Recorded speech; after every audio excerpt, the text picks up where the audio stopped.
அனைவருக்கும் வணக்கம். நாம் இக்காணொளியில் பெரிய புராணம் இயற்றிய சேக்கிழார் அவர்களை பற்றிய குறிப்புகளை பார்க்க இருக்கிறோம். பார்ப்பதற்கு முன்பு பெரிய புராணம் என்ற இந்த பாடப்பகுதியில் சோழ நாட்டினுடைய வளம் கூறப்பட்டுள்ளது. அதை பற்றி சில வரிகள் பார்ப்போம்.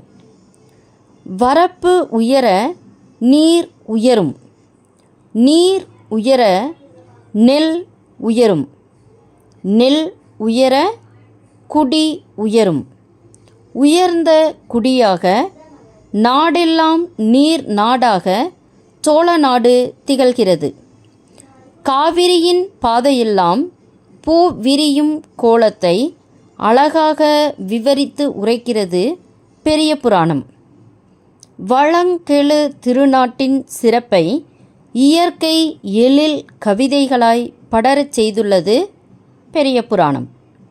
அதாவது வரப்பு உயர உயர நீர் அவ்வளவிற்கு ஏற்ப உயரும், நீர் உயரும் அளவிற்கு ஏற்ப நீர் பாய்ந்து வளம் செழிக்கச் செய்யும் நெல் உயரும். நெற்செடியின் அளவு உயருமானால் அந்த நெல் செடியை விவசாயம் செய்யும் வேளாண் குடிமக்களின் வாழ்வும் உயரும். இவ்வாறு உயர்ந்த குடியாக நாடு எல்லாம் நீர் நாடாக சோழ நாடு திகழ்கிறது என்பதை பெரிய புராணத்தின் மூலம் நமக்கு காட்டுகிறார் சேக்கிழார். காவிரியின் பாதையெல்லாம், அதாவது காவிரி பெருக்கெடுத்து சோழ நாட்டில் ஓடுகிறது. அவ்வாறு காவிரி செல்லும் பாதைகளில் எல்லாம் பூ விரியும் கோலம் அழகு. காவிரி செல்லும் பாதைகளெல்லாம் எவ்வாறு வளமுடன் இருக்கிறது என்ற கோலத்தை அழகாக விவரித்து உரைக்கிறது பெரிய புராணம்.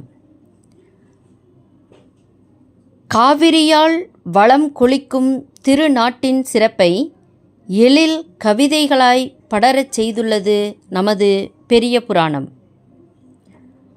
பெரிய புராணத்தின் ஆசிரியர் சேக்கிழார்.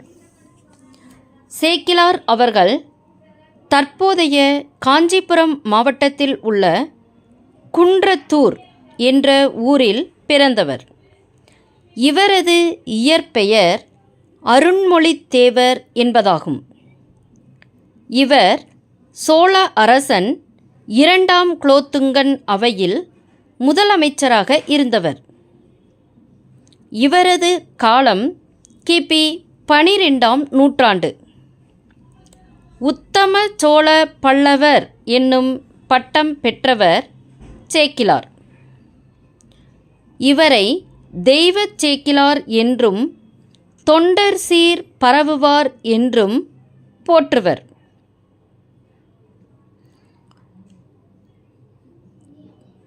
இந்த பெரிய புராணம் என்ற நூல் 2 காண்டங்களையும் 13 சருக்கங்களையும் 4286 பாடல்களையும் கொண்டுள்ளன. நூலின் சிறப்பு: